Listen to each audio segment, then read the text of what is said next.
Hi there. Welcome to the Sober Circle channel. Enjoy this speaker tape.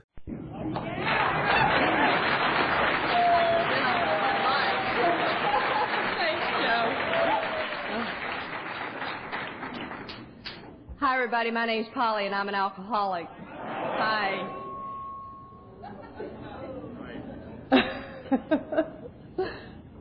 Did it stop? And I'd like to thank Chris and the committee of the Rougue Roundup for inviting me to Medford. What a treat. I have never been to Medford, Oregon, so it's wonderful, and it's absolutely beautiful. What a lovely, lovely place you live in. My city's burning up, but it's kind of sad. But it's really nice to come from what's there to the beauty that's here, and it certainly is an honor. Thank you so much. Let me kind of tell you a little bit about what's going on right now. I think that's what I need to do, because a lot of times if I don't tell you what's happening now, then I get rolling in the other stuff, and sometimes I don't get there. And one of the things that's really exciting to me today is I don't know if I have just been given the opportunity to stay sober long enough that I finally know how sick I am. But on April the 11th, I celebrated 15 years in the Fellowship of Alcoholics Anonymous. Thank you. And I just tell you that because I think it's taken me that long to really begin, and I'm just saying begin, to understand what the recovery from the disease of alcoholism is all about. And I'd like to share some things that have happened that has been a result of that. I have a friend who is a taper, and he sent me some tapes on Joe and Charlie's Big Book Comes Alive. And I'm a person who drives around in my car a lot, and so I'm there alone, and I started listening to these tapes. And, you know, it was just things started happening, and like I'm a person who goes to a lot of meetings, and I absolutely insist for myself on going to a Big Book study. And one of the things that I learned that we were kind of talking about in this Big Book study is nobody in that Big Book study really knew the Big Book any better than I did. So I started listening to these tapes, and it just started to do a lot of things for me, and it just started to change a lot of things in my life. And then I started listening to another set of tapes by Sister B called The Promises, and another set of tapes by a gal from Louisiana called Danny F. And what I began to learn is how little I knew about the Big Book of Alcoholics Anonymous. And I guess what I'm telling you is that I am back to doing the things I did when I first got sober. I'm back to reading the Big Book of Alcoholics Anonymous on a regular basis with a new understanding. And I'm sure that probably, you know, you have a much better understanding of the Big Book than I did, but there were just things that I just didn't really understand, and they made it very clear to me. And I also didn't know that there were over 1,500 promises in the Big Book of Alcoholics Anonymous. I thought they were only on pages 83 and 84. And so I've learned a lot. And it's like my book has got brand new marks all over it. And for Christmas this past year, my son, daughter-in-law, and husband are all recovering in the program of Alcoholics Anonymous. So everybody got the first 164 pages of the Big Book of Alcoholics Anonymous bound in leather. That was their Christmas present, because you can just carry it anywhere, because it just makes a little bitty book.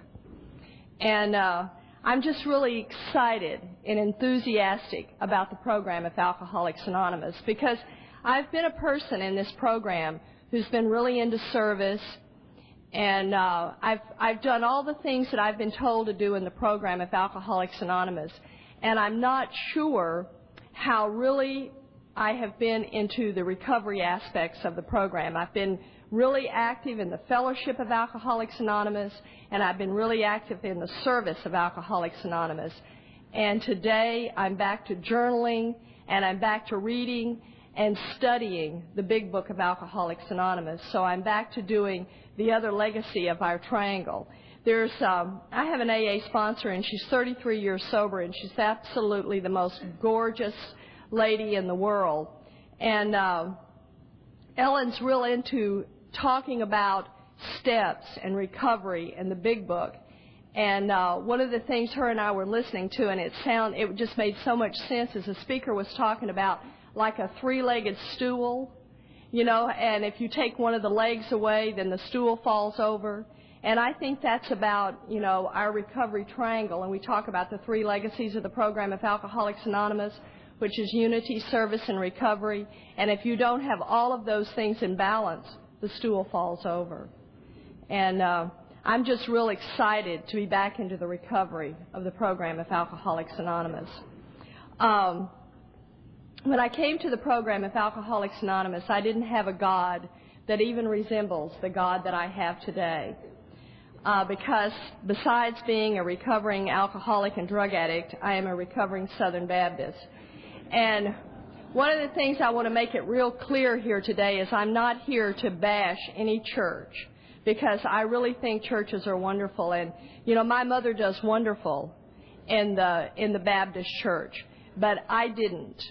And today I know a lot about why I didn't, and she does. And so I'm not here to do that kind of bashing. I hope I have enough recovery in this program that it is not necessary for me to throw rocks at other 12-step programs or churches. So that's not what I'm here to do. At any rate, today I know that I have a disease of perception. And if you've never heard Clancy's tape on alcoholism, a disease of perception, I highly encourage you to get that tape, because that has just really done a lot for me. Because today I know that I have a disease of perception. I just don't perceive things the way they really are. And I know that whatever they were telling me in that Baptist church is not what I heard. And today I'm really aware of that, because, somebody can give me a piece of information and it goes through my head, and what comes out doesn't even resemble what went in. And that's because of my perception. And, I can remember when I was a little girl, my mother used to say things to me like, "Polly, wherever do you get those ideas?" And, it was just like whatever was said to me, I heard it differently. And I'm really aware of that today. So that's why I need to come and stay in tune with the Fellowship of Alcoholics Anonymous, because my perception of reality is distorted, and I need you to keep me in touch with reality. At any rate, I'm going to tell you some of the things I heard. And they just had such an impact on my life, and I carried these old ideas until I came to the program of Alcoholics Anonymous. Now, one of the things that I heard was, you're born a sinner. Now, if you're born a sinner, where do you go from there? I mean, if this little tiny innocent baby is born a sinner, then it's downhill from there. Then I would hear things like, and of course I was, selfish and self-centered from the get-go, so if anybody was talking to a whole group of people, of course the only person they were really talking to was me. And so they would say things like, and I don't know if any of you, these guys were really intense. Their faces would get red and their veins pop out, and they slammed the podium, and they would reach out into the congregation with this pointed finger, and they'd say things like, "If you've thought it, you've done it." Now, I was an alcoholic in the making, and I thought a lot. So what I began to do was take on this attitude of, what's the use? There's no way I'm ever going to be good enough for God. And I can remember being a little girl, I was about 9 years old, sitting on a pew in church, and I remember thinking, as I sat there just terrified, thinking, how did I get so bad so fast? But I was just certain I was this terrible, bad person, and that I was never, ever going to be good enough for God. And there's no way a person that God was going to love a person like me. And I even had the absolutely distorted ideas that if bad things happened to other people, it was my fault. Now, wherever I got these ideas, I'll never know. But these were the ideas that I brought into the program of Alcoholics Anonymous. I was totally ridden with guilt. And I had this hopeless feeling about a higher power. I just couldn't have any conception of the kind of higher power you were talking about. I am so grateful to a program called Alcoholics Anonymous because you gave me the big book of Alcoholics Anonymous, and in the big book of Alcoholics Anonymous, it tells me where God is.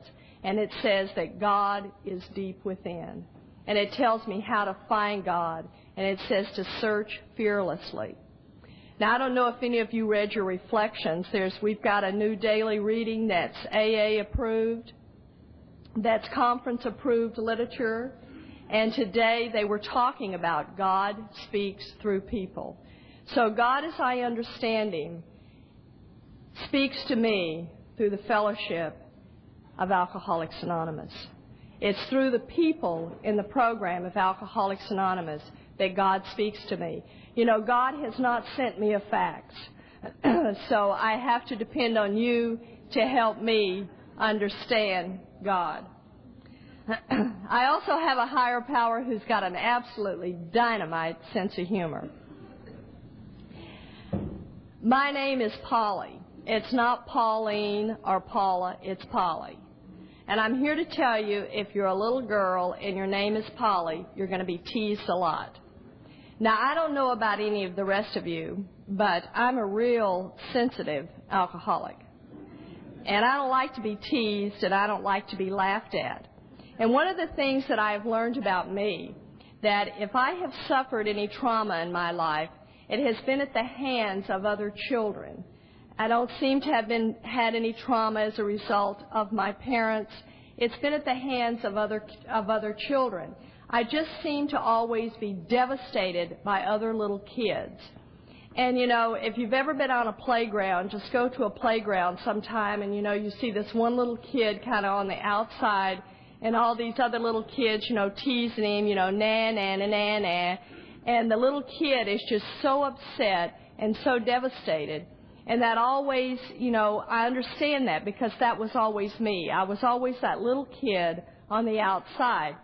And I had zits all over my face, so, you know, I was called pizza face and pus face. And, you know, those kind of things just don't do a lot for your self-worth. And so my self-worth was felt like I was so ugly and so worthless, and I just had such a hopeless feeling about myself.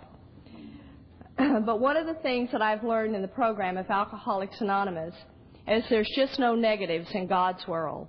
I just know that everything today that happens has a positive result. And I even feel like that what's happening in Los Angeles. I feel like whatever is happening is going to have a positive result because I believe that that is God's way. And today I love having the name Polly because most of the time I can come into rooms this big, and if somebody says Polly, I'm pretty sure they're talking to me. I didn't know that I had a disease called alcoholism, but I knew that I was a drunk, and I knew that I was a lush. And I used to drive down the freeways in Dallas, Texas, and I used to pray to God to have heart disease or cancer or something, because I knew that I was dying, and I just wanted to die of something respectable. And today I know that the disease of alcoholism is my greatest gift, because if I didn't have the disease of alcoholism, I wouldn't qualify for the fellowship of Alcoholics Anonymous. And everything I am or hope to be, I owe to the fellowship of Alcoholics Anonymous. 11.5 years ago, I married Dave. Dave's last name is Pistol. My name is now Polly Pistol. Now, I don't know about your higher power, but my higher power has a dynamite sense of humor, because I guarantee you, you're not going to walk around on planet Earth with a name like Polly Pistol and not learn to lighten up. So I just don't take myself so seriously anymore, and it's really neat. I am also living, breathing proof that you can have the disease of alcoholism and not come from alcoholic parents. I do not come from alcoholic parents. In fact, my father died when he was 60 years old, and my father died with 60 years of sobriety. My mother is 75 years old now, and my mother has 75 years of sobriety. And I will assure you that on April the 11th, my mother did not call me up congratulating me on my 15 years of sobriety, because she is not the least bit impressed with my 15 years of sobriety. Because her deal is if you never would have drank, you never would have gotten in that trouble anyway. My mother lives in a little town in West Texas. It's just where they took the Bible Belt and gave it an extra pull. And she lives in this little town, and I fly into Abilene, and that's where the plane takes me, and we drive to this little town called Stanford. And my mother says the same thing to me that she says every time, and that is she'll say, "Now, honey, you don't need to let anybody know you're an alcoholic." You know, I am so grateful for the 12 traditions of the program of Alcoholics Anonymous, because in the 12 traditions it talks about anonymity is a spiritual foundation. And, you know, I am so grateful for that, because, you know, what you have helped me to understand is that my mother doesn't understand. And I have no right to break her anonymity. And I'm so grateful for that. And I don't need to tell anybody in Stanford, Texas, that I'm an alcoholic. I am also an only child. And I'm telling you, I was the most loved and adored child. My parents absolutely loved me to death. And I'm sure if I could have, if I would have asked my daddy, you see that big yellow moon up there? I want you to get it from me and give it to me. And he would have done that. I was absolutely so loved. But there was a lot of craziness that went on in my house anyway. And I truly believe that the only difference between me and my dad is that my dad just forgot to take a drink. Everything else was there. My father was a very angry man. And today I know, thanks to the program of Alcoholics Anonymous, that my father was as powerless over his rage as I was over my rage and my alcoholism. And my dad used to have these fits of anger. And my mother used to say things to me like, "Polly, just be nice. If you'll just be nice, then Daddy won't have one of his fits." But you see, Daddy always had one of his fits. And when he'd have one of his fits, furniture would fly, and he would curse and yell, and he'd knock my mother around. And somehow I always thought it had something to do with me. And I would look at my dad, and I would say the same thing that I have heard people in the program of Alcoholics Anonymous say about their alcoholic dad was, "There's no way I'll ever be like you." And when I began to listen to you talk about your alcoholic dad, and or mom, and I began to listen to you say, "Polly, don't identify with the actions, identify with the feelings," then I began to get in touch with the same feelings that you were talking about. Because, you see, I felt the same way. I felt the same fear. I felt, that walking on eggshells, just so afraid that you would say something wrong and something would happen. And I know what that feeling was all about. And I'd look at my mother, and I would say, "You're such a wimp. Why don't you stand up for yourself? Why do you let him treat you like that?" And I'd look at her, and I'd have the same feeling. "There's no way I'll ever grow up like you."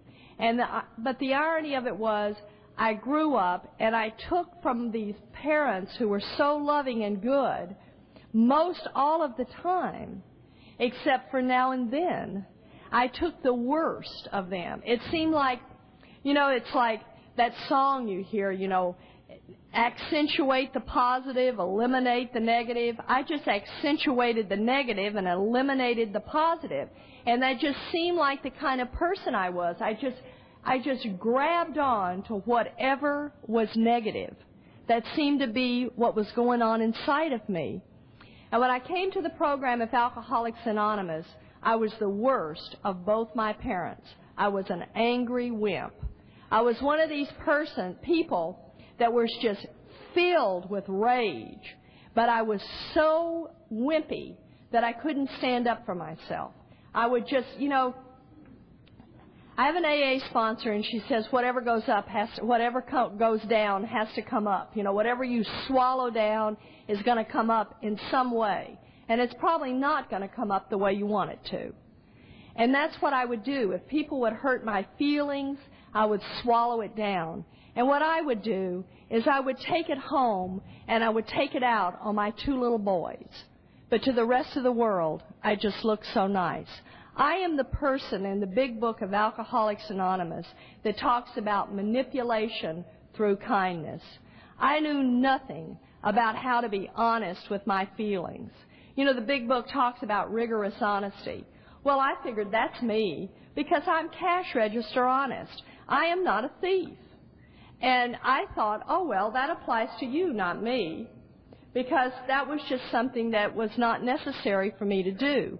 But what was necessary for me to do was to manipulate you so that you would validate my very existence. And I would be nice to you. I didn't really want to be nice to you, but I needed to be nice to you so that you would tell me how great I was. It was so difficult for me to be honest with my feelings. I knew nothing about being honest. I'm so grateful to the program of Alcoholics Anonymous and people in the program who are so willing to tell you the truth. Today I know that I have a disease, and it's spiritual in nature. The big book of Alcoholics Anonymous talks about me suffering from a spiritual malady. The big book of Alcoholics Anonymous talks about me being cut off from the sunshine of the Spirit. The big book of Alcoholics Anonymous talks about a spiritual malady. I am suffering from a spiritual malady. And today I know that it would not have mattered how much my parents gave me, how much they did for me. Nothing would have ever been enough because I was sick of spirit. And there was no way to fill that up. The only thing that heals a soul that is full of sickness is a power greater than myself. And today I know that power for me is God as He expresses Himself in the fellowship of Alcoholics Anonymous. When I was 18 years old, I married an Air Force officer, and I just knew that I had found my knight in shining armor, and we were going to go sailing off into the sunset and live happily ever after. Well, I had married a SAC pilot, and he not only was going to be gone, he was going to be gone for years at a time. And I was going to have to learn to be responsible for myself. And I learned in a fourth and fifth step in the program of Alcoholics Anonymous that I have never wanted to be responsible for myself. I am one of these people that it is your job to make me happy. And in Texas, we call it puffing up. I would just sort of sit there and sulk. And you were supposed to guess what was wrong with me and make me happy. And that was your job. And if you didn't do that, then you didn't love me. And talk about not knowing how to take responsibility for your own feelings. I had no idea how to take responsibility for my own feelings. Also, I was introduced to alcohol. Now, I was told that people who drank were bad. And I met these people in the Air Force, and they drank, and they weren't bad. These were good people. And we talk a lot about graduating to the morning drink or progressing to the morning drink. I did not progress to the morning drink. I just started with the morning drink. In the Air Force, they have these things called coffees. But they serve much more than coffee. They serve screwdrivers and Bloody Marys. So it was screwdrivers and Bloody Marys in the morning, sherry before lunch, martinis before dinner, and black rushes and stingers after. And it never, ever occurred to me that there was anything wrong with my drinking for a very long time. In fact, I thought I drank like everybody else. Along about 1962, we got stationed in a place called Loring Air Force Base, Maine. I now have these two little boys that I have absolutely no idea what to do with. I have no tools in which to be a parent. I do not know what to do with children. Now, it's 50 below zero outside, so I can't tell them go outside and play. These children are driving me crazy, and I'm having a nervous breakdown every 20 minutes. So I end up with an Air Force doctor who tells me to take these. And from 1962 until 1977, when I came to the program of Alcoholics Anonymous, I drank alcohol, and I took Librium and Valium and Seconal and Nimutol. And I'm here to tell you, if you take those kind of drugs and you drink alcohol, you are not an active alcoholic. I call myself a couch potato alcoholic. You know, I just don't have any of those, those really great stories. I did my dying on my living room sofa. I just laid there and watched soap operas and listened to Joan Baez sing the blues. One of the things that I'm Southern born and raised, and one of the things that happened in my house, I don't know what happened in your house, but what happened in my house is my mother never asked, or my dad, how do you feel? Their deal was always, what do the neighbors think? So I was tailor-made to be an officer's wife, because there was no way any behavior that I had could ever upset the job, because it was all about looking good. So I was just tailor-made for this job. And as my disease of alcoholism began to progress, I didn't know that I had a disease called alcoholism. And one of the things that I would like to share, too, is that I am still very good friends with a lot of people that we were in the military with. And that's been a very long time ago. And most of those people are retired, and I'm still in touch with them. None of those people are in the program of Alcoholics Anonymous, and none of those people need to be in the program of Alcoholics Anonymous. So I didn't know what an alcoholic was. I had never, to my knowledge, ever seen an alcoholic. So I didn't know what alcoholism was, and I didn't know what an alcoholic was. But I knew that something went on inside of me, and I couldn't guarantee my behavior when I drank. And it was not acceptable behavior for me to do anything that would embarrass this man. So I don't know if anybody's had to do any controlled drinking. But it even still today makes the hairs on my neck stand up. Because I could go to a cocktail party, and I knew that I couldn't dare drink too much. And I would sip on a drink. And I'm here to tell you, a 4-hour cocktail party can be a lifetime. I just couldn't wait till that party was over and I could come home and drink all I want. I make a lot of jokes about being a couch potato alcoholic. But one of the things that I am totally convinced of is that the disease of alcoholism is a family disease. And whoever lives with a practicing alcoholic is affected by the disease of alcoholism. And today I know that the disease of alcoholism traumatized my 2 children. Now, I have had the opportunity, because one of my sons is recovering in the program of Alcoholics Anonymous, and I have had the opportunity to hear James speak. And James's story sounds very different. Or my story, my drinking from James's mouth sounds very different. Because James talks about being a little boy. And I make a lot of laughs about being a couch potato alcoholic. That is not funny to him, because he talks about being a little boy. And his mom is passed out on the sofa, but he doesn't know that his mom is passed out on the sofa. And his father is gone. And he is pacing back and forth in front of that sofa, absolutely terrified, because his dad is gone, and he's certain that his mother is dead. That's the disease of alcoholism, and it absolutely traumatizes the children that have to live with it. I'd like to tell you a few things that brought me to the program of Alcoholics Anonymous.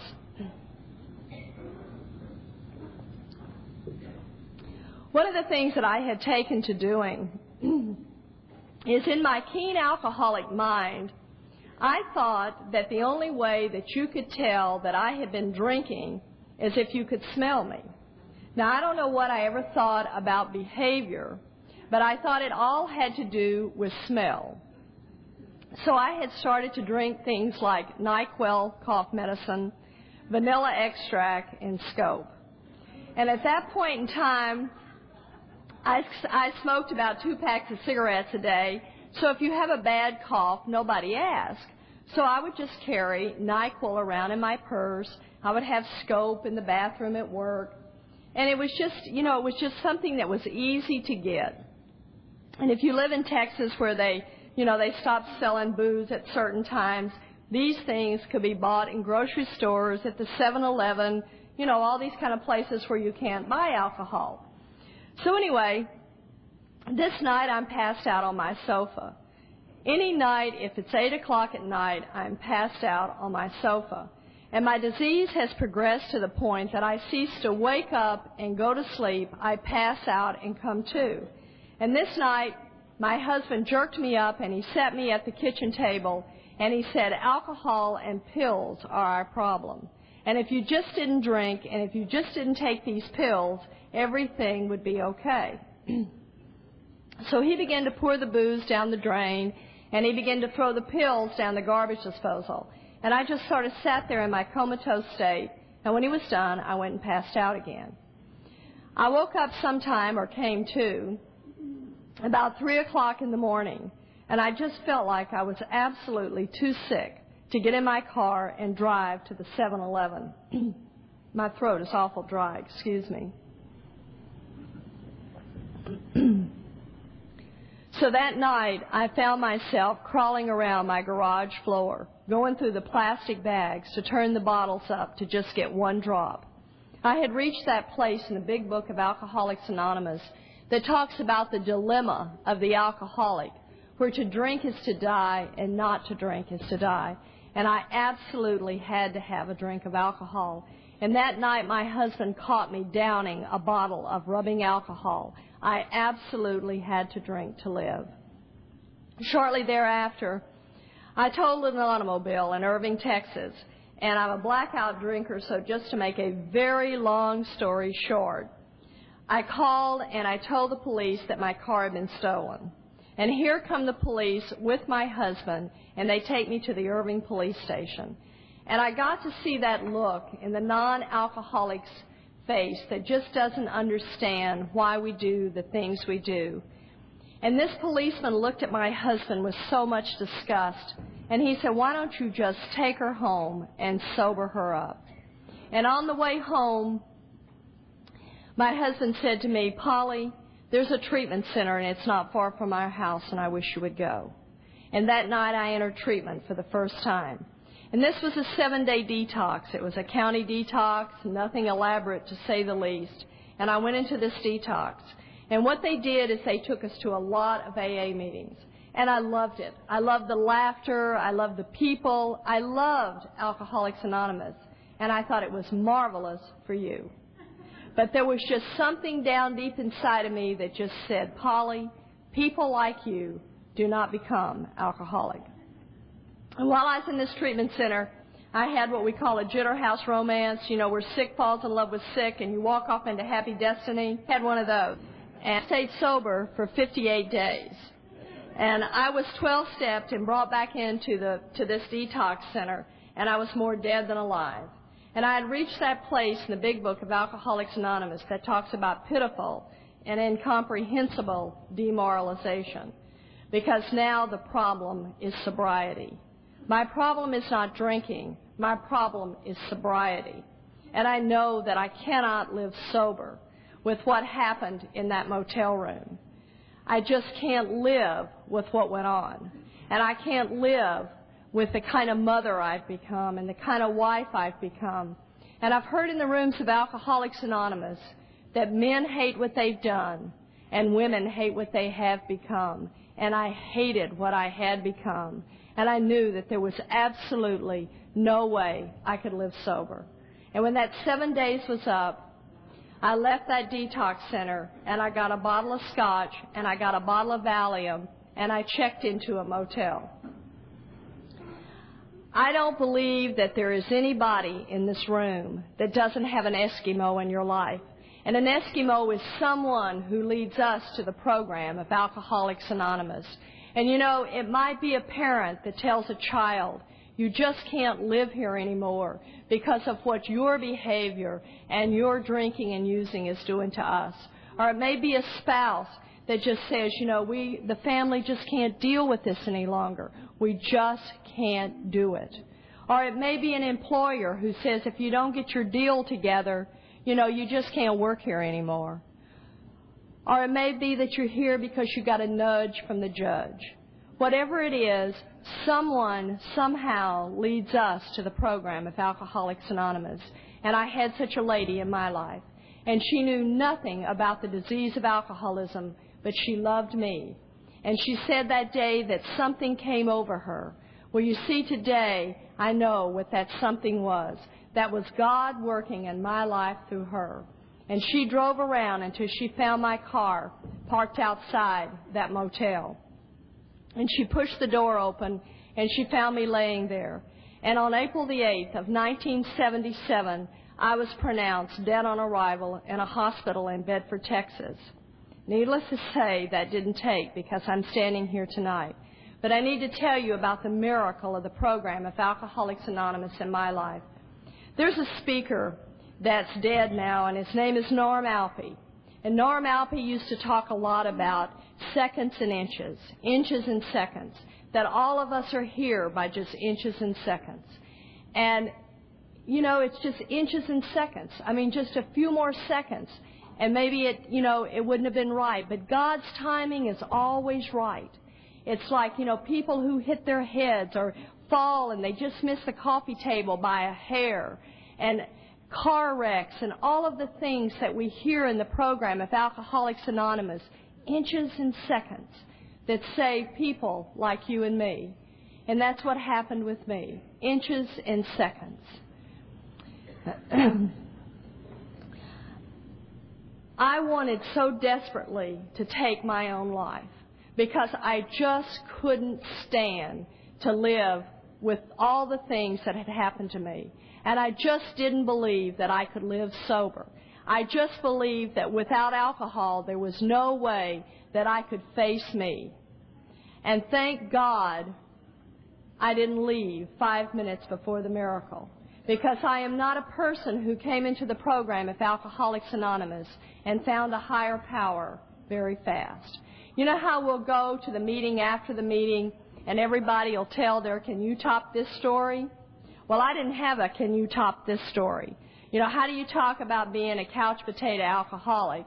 And I did all my affairs sober, and I didn't have any DUIs. So how do you talk about, you know, can you top this story? So my can you top this story was, I was pronounced dead on arrival, but I felt absolutely nothing. I was not in touch with God's grace. I had no idea what it was to feel the love of God. I absolutely had no idea. I did the things in the program of Alcoholics Anonymous that I was told to do. I suited up and I showed up and I took the actions that I was told to take. And I love what Clancy says in Alcoholism, a Disease of Perception, because he talks about taking a set of actions contrary to the way I feel. Because I never felt like doing any of it. I never felt like any of it would work. But because I took a set of actions contrary to the way I feel, I have been allowed to stay in the program of Alcoholics Anonymous for 15 years.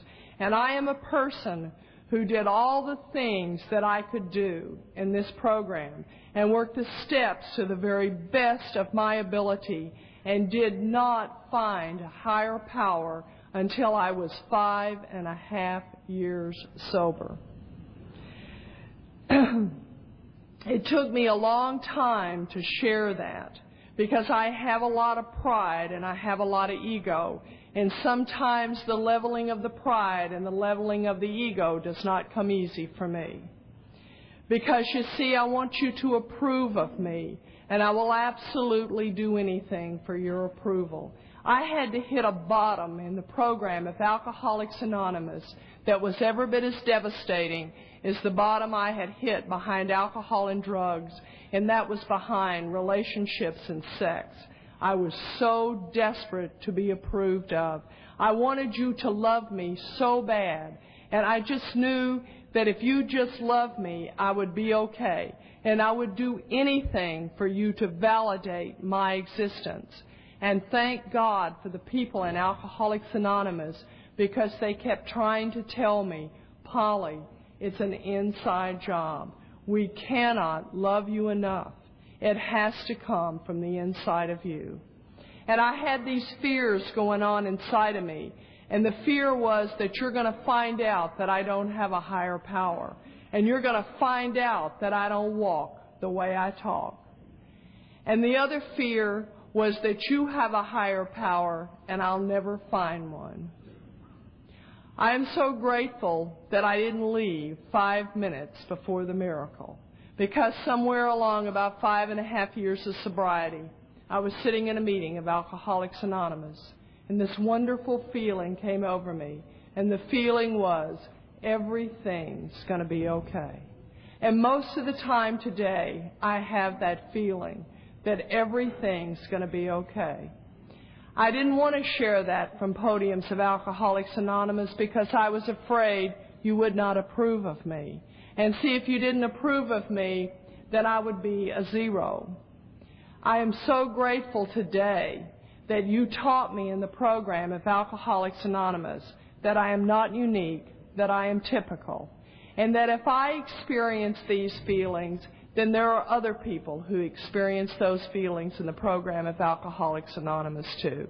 And if you're a person here this evening that has sat in rooms of Alcoholics Anonymous for a very long time, and you still haven't got that feeling, and you're still not experiencing all those things that people in this program talk about with their relationship with their higher power, just please, please don't leave 5 minutes before the miracle. Because the big book of Alcoholics Anonymous promises that it will happen to you. In the big book of Alcoholics Anonymous, in the promises, it says, all of these promises are being fulfilled. Some of them slower, some of them faster, but they will all materialize if we work for them. So, I'm just one of those folks in the program of Alcoholics Anonymous that's just a very, very slow learner. And I'm just so glad that today I have experienced all those promises and all of the gifts that you have told me that I would experience in the program of Alcoholics Anonymous. I ended up in a psychiatric hospital in Irving, Texas, and then I was taken to a treatment center in Dallas, Texas. And I was taken there because my husband got a piece of paper signed by a Fort Worth judge that said I was going to treatment. And that paper read that I was a detriment to myself and others. So somebody who, people like me just don't become alcoholic have been court committed to treatment. If you're new here tonight, I'd like to share what was shared with me. When I entered that treatment center in Dallas, Texas, a beautiful man took me in his arms and he said, "Come on in, Polly, because we're going to love you sober." And that's what has happened to me in the fellowship of Alcoholics Anonymous, is the people here have loved me until I could love myself. And I am so grateful. I am just so grateful that I suited up and showed up. And I took a set of actions contrary to the way I felt. It's been an absolutely fabulous journey. When I came to the program of Alcoholics Anonymous, I was told to get active, to get busy, and I was told to be a greeter. And, it was things like, well, I can't be a greeter and I can't share with other alcoholics. I don't have anything to share. And I was told if you have 5 minutes of sobriety, share that 5 minutes with another alcoholic. And just maybe, you'll get to stay sober. And that's one of the things that has been so beautiful for me, is one alcoholic sharing with another alcoholic. And I don't know when's the last time you've ever shared man to man or woman to woman and been able to share with somebody that really dark spot that's way down there with somebody and you know that person will love you no matter what.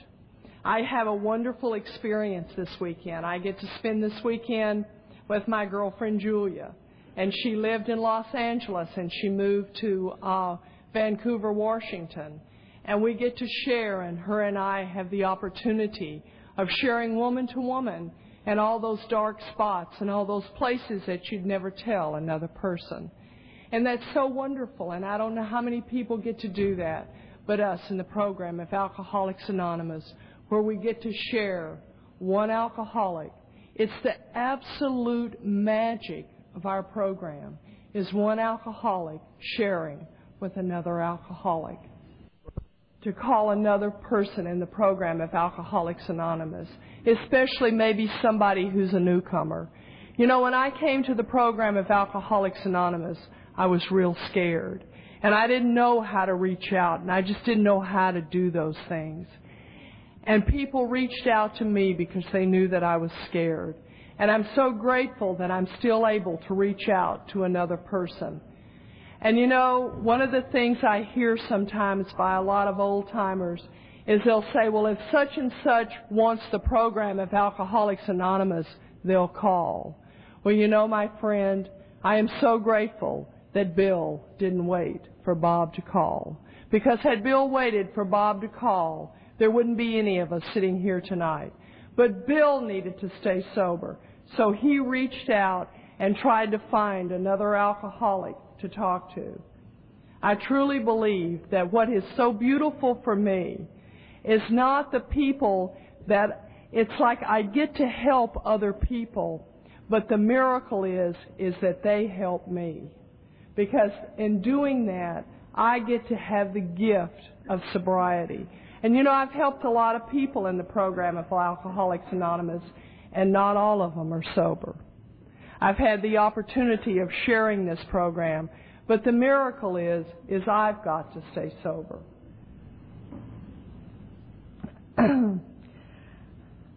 When I was 3 years sober in the program of Alcoholics Anonymous, I divorced. And I had been married for 22 years. Now, I grew up that you didn't get divorced. And I want to tell you something that's just really funny. And sometimes I laugh about this and I think about it, and sometimes I don't. But I'll go see my mother, and she still has all the pictures of my ex-husband and the kids and everything hanging on the wall. It's so strange. But it's like it never happened, But it was like I grew up that you never divorce. That was just something you didn't do. And my ex-husband had congestive heart failure. He was 100% retired from the Air Force.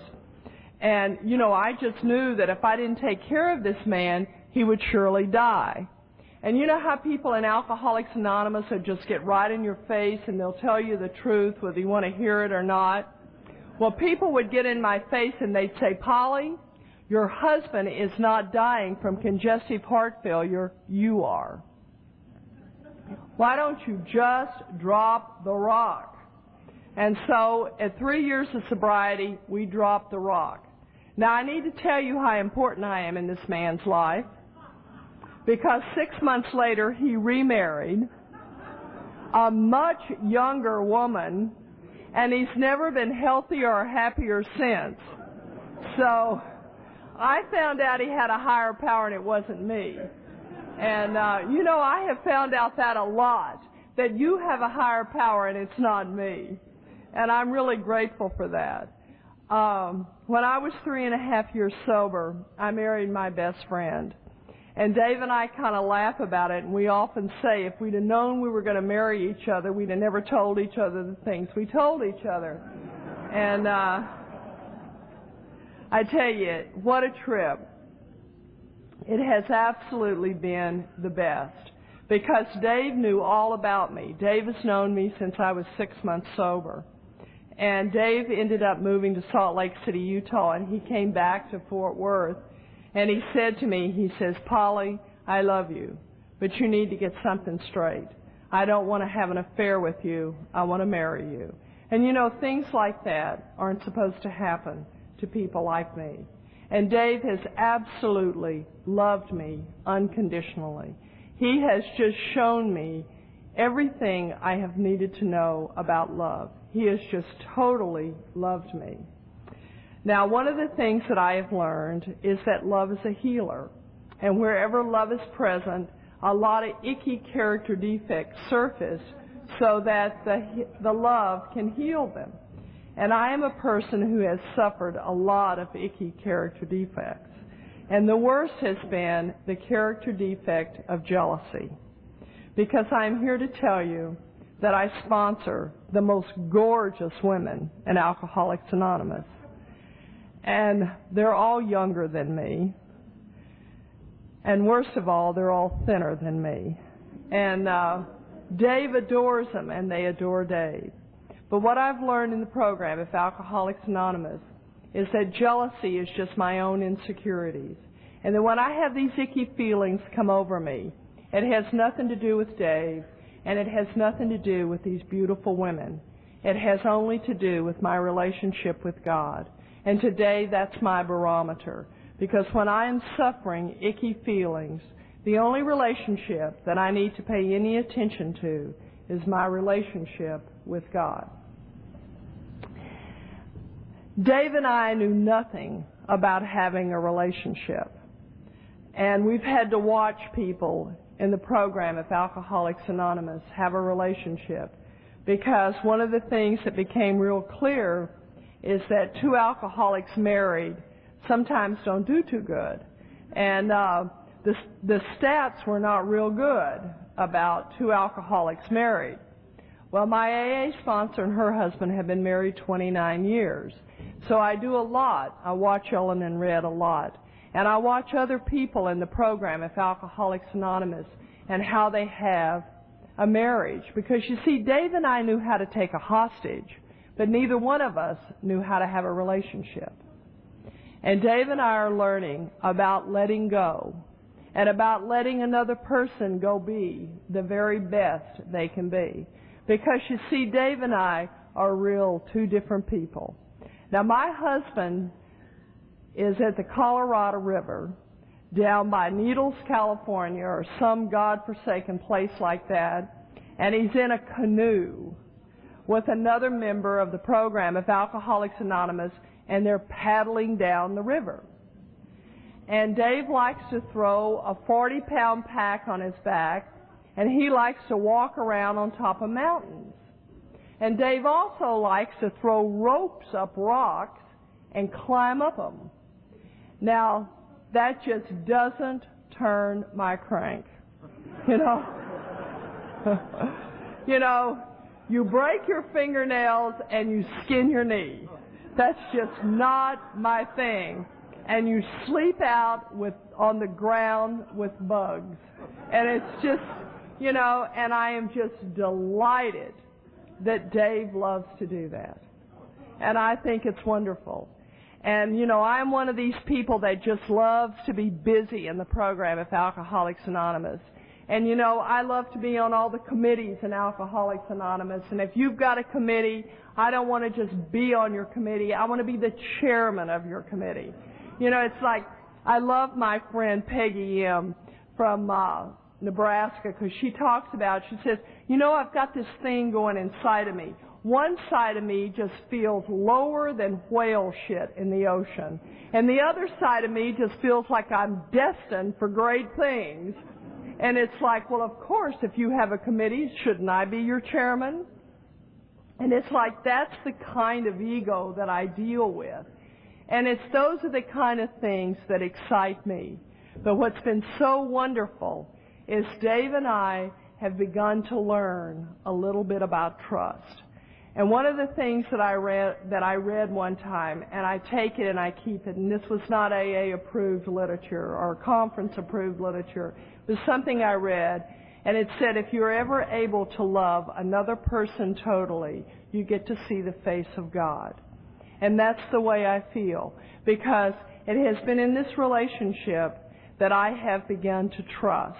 And that's what I was talking about in Reflections today, that if I cannot begin to trust other people, then I can't trust God.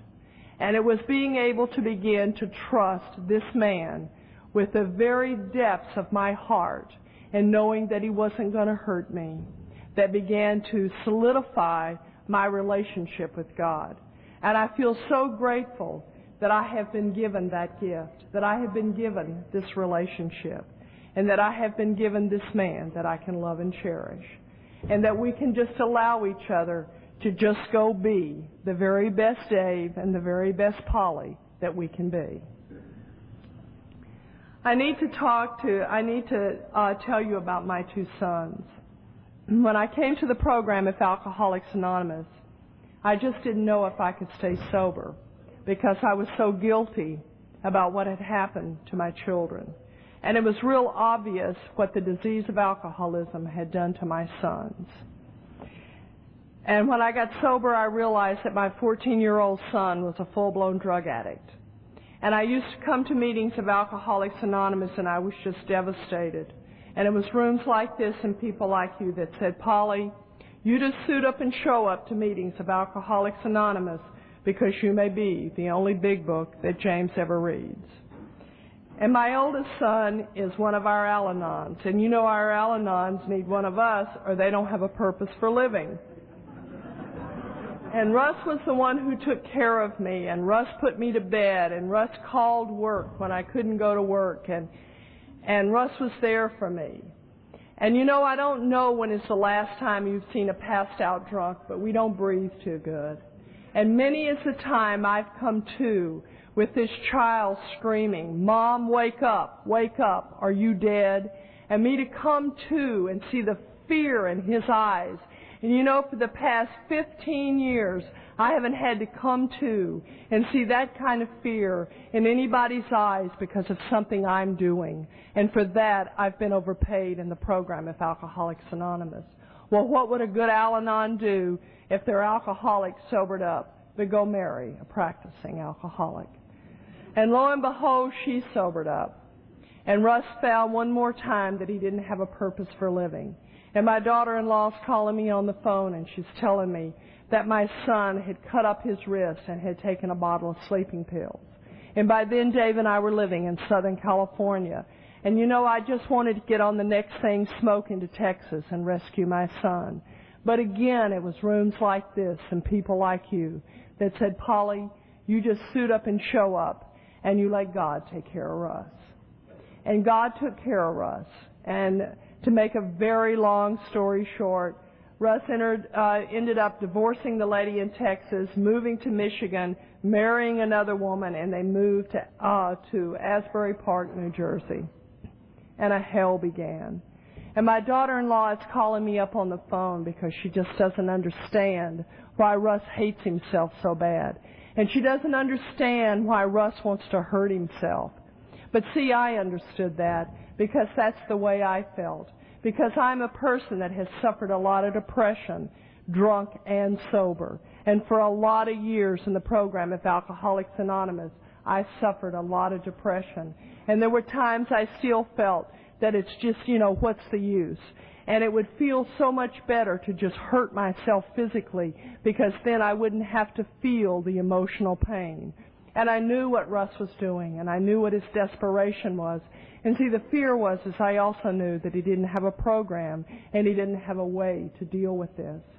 And there's so many people in the program of Alcoholics Anonymous who stood by my side when I felt like I would absolutely die because my son was trying so much to destroy himself. But you know, the way God works is that He works through the power of prayer. And there were people who prayed for my son. And there's some people in this room who prayed for my son and helped me through those times. And I believe in that so desperately, the power of prayer.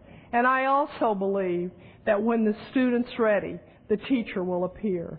And I had the opportunity to speak one day, and I was just devastated because my daughter-in-law had called me up, and my son had put a pair of scissors in his stomach. One more time he was trying to take his life. And this beautiful man came up to me, and he put his arms around me, and he says, "Polly, we need to get into the big book of Alcoholics Anonymous, and we need to read the chapter to the agnostic. And you need to know that God either is or He isn't. He is either all things or He's nothing." And with that man's help, I was able to release my son. And a few months later, my son entered the program of Al-Anon. And that'll be 4 years in November. And in 4 years, Russ has not tried to hurt himself. Now, I'm here to tell you that he doesn't do it my way. I don't think Russ goes to enough meetings. But you know, it's a program of progress, not perfection. And what you have taught me to do is to let him do it, however his higher power leads him. Because you see, today I know that he has a higher power, and I'm not it. And I need to tell you a great, big, wonderful story. My son was in New York, and the day after Thanksgiving, he called me on the phone and he said, "Mom, what would you think if I told you that I was moving to California?" And it was like, wow. Because you see, I've really not been around this son in the 15 years I've been sober. You know, it's just that we've talked on the phone and I've had different visits with him, but we've not had a close relationship. And there's a lot of healing that hasn't been done. Because you see, one of the things that I had to do when I got sober in the program of Alcoholics Anonymous, and it was so hard to face me, because I had to look at me square in the face and say, "Polly, you are a child abuser." Because you see, I wasn't a person that beat up my kids, but I yelled at them and I neglected them. And you know, I have learned that neglect is the height of abuse. I literally paid no attention to my children. And the trauma they suffered from that was great. And here this son is coming back, and he's going to be living in Southern California. What a deal. What a deal. And you know, I almost died and missed the whole thing. But Russ and I have had the opportunity to do a lot of healing. I've had the opportunity to sit in a therapy class and in a therapy session and listen to Russ tell me how he felt. Because you see, he's saying, "Mom, it's not your fault. You know, what happened is not your fault. But this is how I felt about what happened." Because you see, I never could ever hear. I never could hear what he had to say. And today, I get the opportunity to listen, to just listen to how he feels. And the miracles that have taken place are absolutely fantastic. Russ and Cheryl came over to our house last night, and my son's had quite a little problem right now because my son is a newscaster in a helicopter in Los Angeles. And he has watched, as he puts it, he says, "I have watched our city burn." And he's been really disturbed by it, and it was very upsetting to him. And he called me on the phone and he says, "Mom, I know you're leaving town tomorrow, but can I just come over and talk to you? Because you make me feel so much better." And you know, that's the miracle, that he wants to spend time with me. And then he leaves last night and he says, "You know, you're the very best mom in the whole world." And those are the gifts, the program of Alcoholics Anonymous. And the thing for me is that I could have died and missed the whole thing. When I was 6.5 years sober, my youngest son called me on the phone and he says, "Mom, I want what you have." And I said, "Well, if you want what I have, you need to go to meetings of Alcoholics Anonymous." And he says, well, he didn't believe he was that bad. So He ended up going to a fellowship called Adult Children of Alcoholics. And I hear a lot of people throw a lot of stones at that fellowship. But it was through that fellowship and a fourth and fifth step that my son found the program of Alcoholics Anonymous. And I love what Albert M. says in Dallas, Texas, and he talks about, you know, I can't bring my kids to the program of Alcoholics Anonymous, and you can't bring yours. And you know what we get to do? You get to bring mine, and I get to bring yours. And that's what happened, because a lady that I had had the opportunity to 12-step, you know, one of those old-time 12 steps. I got to do an old-time 12-step 13 years ago in Bedford, Texas. And this is the lady who brought my son to his first Alcoholics Anonymous meeting. And James has 8.5 years in the program of Alcoholics Anonymous. And it's been a wonderful experience. You know, we got to go to Seattle and we got to celebrate Bill W.'s family reunion as a recovering family in the program of Alcoholics Anonymous. And James loves Alcoholics Anonymous just like I love Alcoholics Anonymous. And he is a member in good standing of the North Shore Alano group in Evanston, Illinois. And he participates in service, and he does all the things that we learned how to do in the program of Alcoholics Anonymous. The miracles that get to happen here. A wonderful miracle got to happen in our family a year ago on the 27th of April. James and Kelly got married. And Chicago, or Evanston, Illinois, had not seen an AA wedding. And we have them in Los Angeles, you know, where everybody gathers together, and we have this guy that, you know, he's just the AA marrying judge. And he marries everybody, and they get together, and they wish each other well. And so James and Kelly wanted an AA wedding, and they didn't have them in Evanston, Illinois, so they decided to have one. And Dave and I came from California, and Rush and Cheryl came from New Jersey, and my mother came from Texas, and my ex-husband and his wife came, and you guys taught me how to act, so I was really nice. And we all got to be there as we watched James and Kelly get married. And as I stood there and I watched this beautiful couple and listened to all these people wish them well, I just had this just overwhelming feeling come over me, because the only reason that this day was possible and that the only reason this was taking place was because of the program of Alcoholics Anonymous. And by God's grace, I was there, because I almost died and missed the whole thing. And I'm more in touch with that than I've ever been in touch with it. I am more in touch with God's grace. And I had to look that up in the dictionary, and you know, grace means a gift unearned. I did nothing to earn this gift. It has been freely given to me. And I am so grateful for the gift of sobriety.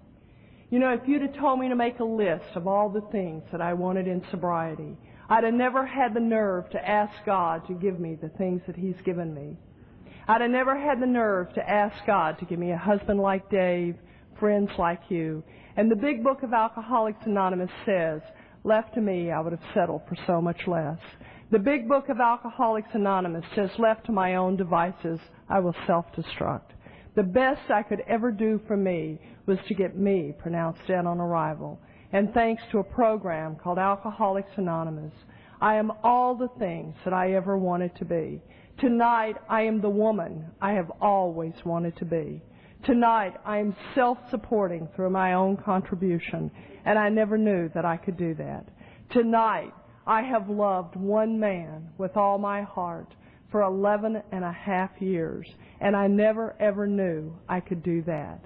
Tonight, I am a good friend. I know how to be a friend. And you know, I know about love, and I know love is not about saying it. Love is an action. You know, you don't tell somebody you love them and then slap them in the face or walk outside and talk about them. That's not love. You show people that you love them. Love is an action. And those are the things that you taught me in the program of Alcoholics Anonymous.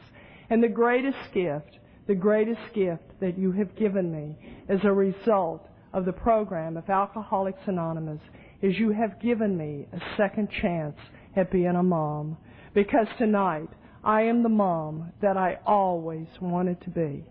And for that, I am so grateful. When I was in Center Hospital, one of the counselors used to start every day with a prayer. And I end my AA talks with it because it is what this fellowship means to me. I sought my God I could not see. I sought my soul eluded me. I sought my brother, and I found all three. Thank you.